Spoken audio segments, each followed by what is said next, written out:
We're joined now by the Premier League's only American manager, Jesse Marsch. And Jesse, you took over this Leeds team in the middle of a relegation battle and managed to survive on the last day of the season. So walk me through that whirlwind of emotions you experienced in your first 12 weeks on the job. Yeah, it was a very stressful time, I can definitely say, but I tried to stay calm and try to adjust only the things that needed adjusting for us to get the result. But it was obviously a big achievement for us to keep the club in the top league. And now we have a chance to kind of rebuild, go forward and build this in a vision where it's a little bit more along the lines of what I want and what we want going forward. Well, it feels like things have not slowed down. You've had a busy summer, bringing in a half dozen new players, including prominent American internationals, Brendon, Aaronson, and Tyler Adams. You've worked with both of these players in the past. What has it been like having them in the building there at Leeds? Well, when we were thinking about how to handle our transfer politics over this last summer, we thought a lot about the people more than we even thought about the players. And one of the things I can say about both Tyler Adams and Brendon Aaronson is they're two of the best people that I've worked with. Mm-hmm. And they're still young. I think their potential is still massive.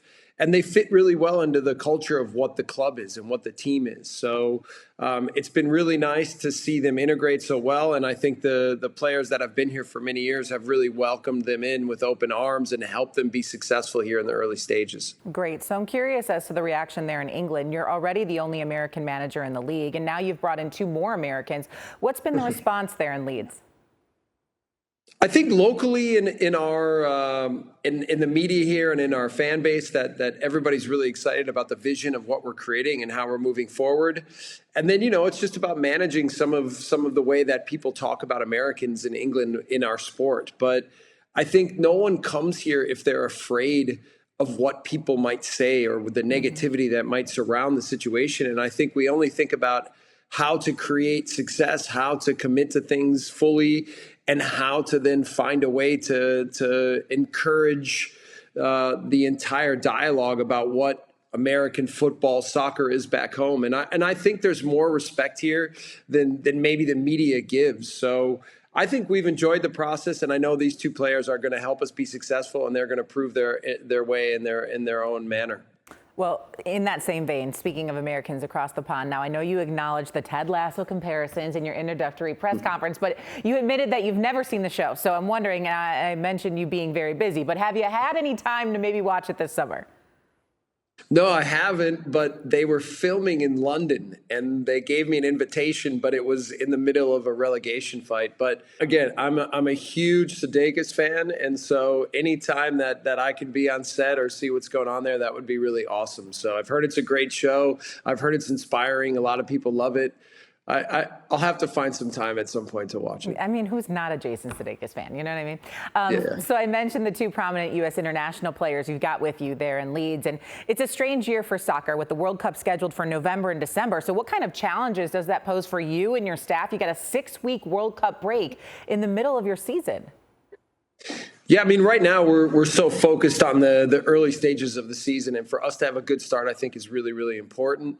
It obviously means that some of the players that are in our team are really motivated to have a good start to the season so they can give themselves the best chance to make their national teams and go to the World Cup. But in general, I think our fan base demands the most out of all of us, including myself. They don't accept anything less but full work ethic, full commitment. I think we'll address more exactly the strangeness of the season once we get to the November time frame and understand what the World Cup will bring. And then our schedule's incredibly busy after the World Cup, starting with a Boxing Day match against Man City. I see. So yeah, take it one day at a time here. So you had your final friendly match of the preseason on Sunday, and you said afterwards that you quote, never feel good right before a season starts. Well, with 3 days left until your season kicks off, how you feeling now? I really like our team. One thing I can count on is the mentality of the guys to fight and work.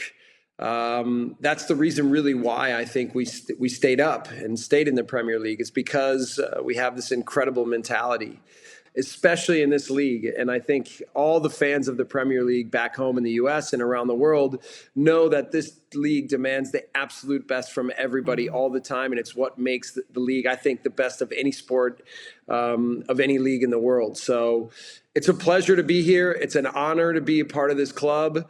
We're prepared in every way to continue to fight for our fan base and prove everyone that we can be a really good team and make big steps forward. So that's our total motivation. I always say the things that I say often sound like what Ted Lasso might say. So obvious reasons for comparisons, but we're really excited for the start and we think we have a good team. Hey, it's something we can all relate to. Leeds manager Jesse Marsch, we appreciate you joining us here on SportsCenter. Best of luck this season. Thanks so much. Thanks for watching ESPN on YouTube. For live streaming sports and premium content, subscribe to ESPN+.